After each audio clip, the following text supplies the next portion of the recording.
Seja muito bem-vindo ao nosso primeiro episódio da nossa série sobre a fé na prática de hoje. Ao longo de 10 encontros, vamos refletir juntos sobre como a fé cristã pode ser vivida de maneira real, corajosa e prática em meio aos desafios do nosso tempo. E hoje começamos com um tema essencial: a fé que resiste à pressão da cultura.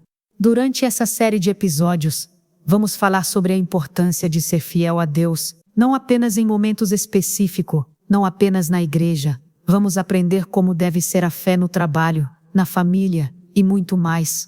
Espero sinceramente que depois de ouvir cada episódio, Deus possa tocar o seu coração e sua fé seja aumentada para enfrentar esse mundo aqui. Um mundo onde os valores mudam rapidamente e onde muitas vezes ser cristão é motivo de desprezo ou desconforto. Como permanecer firme? Como viver o evangelho sem ceder às influências que tentam nos moldar?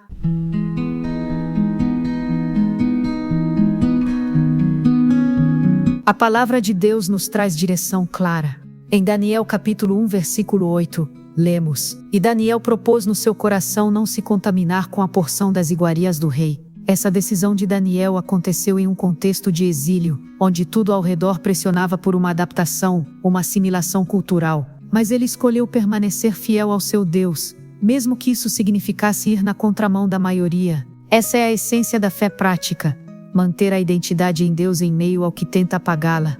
Hoje enfrentamos outro tipo de exílio, não geográfico, mas espiritual e moral. A cultura nos oferece narrativas que contradizem a verdade da Bíblia, promovendo relativismo, imediatismo, culto à aparência e desprezo pelo sagrado. A pressão é sutil, mas constante. Ela está nas redes sociais, nas conversas cotidianas, na educação, no entretenimento. E se não estivermos firmes, acabamos moldados sem perceber. Ficar firme nesse cenário é um ato de fé. É escolher agradar a Deus, e não as pessoas. É decidir ser luz mesmo, quando as trevas parecem dominar. E isso exige coragem, convicção e comunhão constante com o Senhor. Em 1 Pedro capítulo 1, versículos 14 e 15 nos orienta: "Como filhos obedientes, não vos conformeis com as concupiscências que antes tinhais na vossa ignorância, mas como é santo aquele que vos chamou, sede vós também santos em toda a vossa maneira de viver." Essa santidade prática diária não tem a ver com perfeição, mas com separação. É viver como quem pertence a outro reino, mesmo inserido em um sistema que rejeita o rei. E quando escolhemos viver assim, Deus nos fortalece, sustenta e nos honra. Porque a fé que resiste à cultura não é arrogância, é fidelidade, não é isolamento, é testemunho, não é julgamento, é firmeza no amor. Talvez você esteja sentindo essa pressão agora. Talvez no seu ambiente de trabalho, na faculdade, na sua própria família.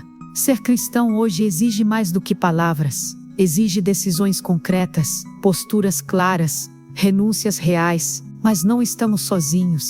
Hebreus capítulo 10, versículo 23, nos encoraja: "Retenhamos firmes a confissão da nossa esperança, porque fiel é o que prometeu." Deus é fiel, e Ele está conosco.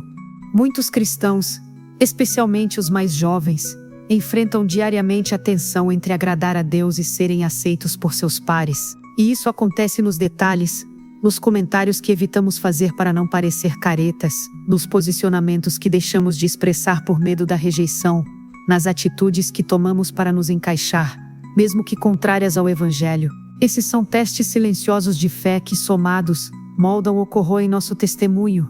Jesus nos alertou sobre isso. Em João capítulo 15, versículo 19, ele disse: "Se vós fosseis do mundo, o mundo amaria o que era seu, mas porque não sois do mundo, antes eu vos escolhi do mundo, por isso é que o mundo vos odeia." Essa afirmação nos lembra que viver a fé verdadeira muitas vezes custará o conforto da aceitação, mas esse custo é pequeno diante do privilégio de sermos filhos de Deus. Precisamos parar e pensar: o quanto da nossa fé é apenas aparência, o quanto somos moldados pela palavra, e não apenas por tradições. A resistência à cultura não vem do orgulho espiritual, mas do desejo sincero de agradar ao Senhor acima de tudo. E isso começa na intimidade com Deus, no secreto da oração, na meditação das Escrituras, no jejum, na comunhão. A prática da fé não está limitada aos domingos na igreja, ou a momentos devocionais isolados. ela é vivida nas escolhas que fazemos quando ninguém está olhando. É ali, no secreto do coração, que decidimos se somos fiéis ou se estamos apenas acompanhando a multidão. Como diz Provérbios capítulo 4, versículo 23, sobre tudo o que se deve guardar, guarda o teu coração, porque dele procedem as fontes da vida. Resistir à cultura não é rejeitar tudo o que está à nossa volta, mas filtrar tudo com a mente de Cristo. É aprender a consumir conteúdo com discernimento, a falar com graça e verdade, a vestir-se com dignidade, a amar sem se corromper. Isso não é religiosidade, é maturidade espiritual. E essa maturidade é fruto do Espírito, não do esforço humano. Gálatas capítulo 5, versículos 22 e 23, nos mostra os frutos do Espírito. Mas o fruto do Espírito é amor, gozo, paz, longanimidade, benignidade, bondade, fé, mansidão, domínio próprio. Contra estas coisas não há lei. Quando estamos cheios do Espírito, não apenas resistimos à cultura, transformamos a cultura ao nosso redor com a presença de Cristo em nós. Olhe para a vida de José no Egito. Em uma cultura completamente diferente, cheio de tentações e seduções, ele manteve sua fidelidade ao Senhor, mesmo longe de sua família, mesmo sendo injustamente acusado. Ele disse não ao pecado e sim à obediência. Gênesis capítulo 39, versículo 9, registra suas palavras à esposa de Potifar: como, pois, faria eu tamanha maldade, e pecaria contra Deus? José resistiu à cultura, porque tinha convicções. Ele não precisava da aprovação das pessoas, pois já tinha a aprovação do céu. E o que dizer de Moisés, que foi criado no palácio do Egito, mas escolheu sofrer com o povo de Deus, em vez de gozar os prazeres do pecado por algum tempo? Hebreus capítulo 11, versículos 24 a 26, nos dizem que ele preferiu ser maltratado com o povo de Deus, a usufruir prazeres passageiros. Isso é fé em prática. Isso é resistência à cultura. Resistir também é um processo. Não se trata de uma decisão isolada, mas de uma série de escolhas diárias. É uma construção, e para isso precisamos da graça de Deus.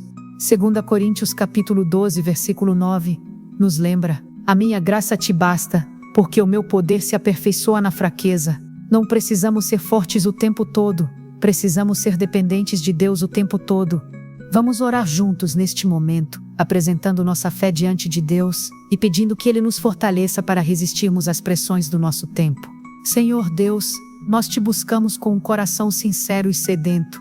Vivemos dias em que é difícil ser fiel, onde a cultura nos pressiona a ceder, a relativizar, a nos calar, mas nós escolhemos, como Daniel, permanecer firmes. Fortalece nossa fé, Pai, dá-nos coragem para sermos diferentes, sabedoria para discernir o que vem de Ti e o que não vem. Guarda nosso coração, nossa mente, nossas decisões, que possamos ser sal e luz onde estivermos, com amor, humildade e verdade. Renova nossas convicções e desperta em nós um amor profundo pela Tua verdade. Em nome de Jesus. Amém. A fé prática diária. E este foi apenas o começo. No próximo episódio vamos falar sobre como viver a fé no ambiente de trabalho, sendo exemplo mesmo em lugares onde Deus não é reconhecido. Compartilhe este episódio com alguém que precisa de encorajamento para permanecer firme. E lembre-se, sua fé não é invisível. Ela pode transformar tudo ao seu redor. Sê forte e corajoso, não temas nem te espantes, porque o Senhor teu Deus é contigo por onde quer que andares. Josué capítulo 1, versículo 9.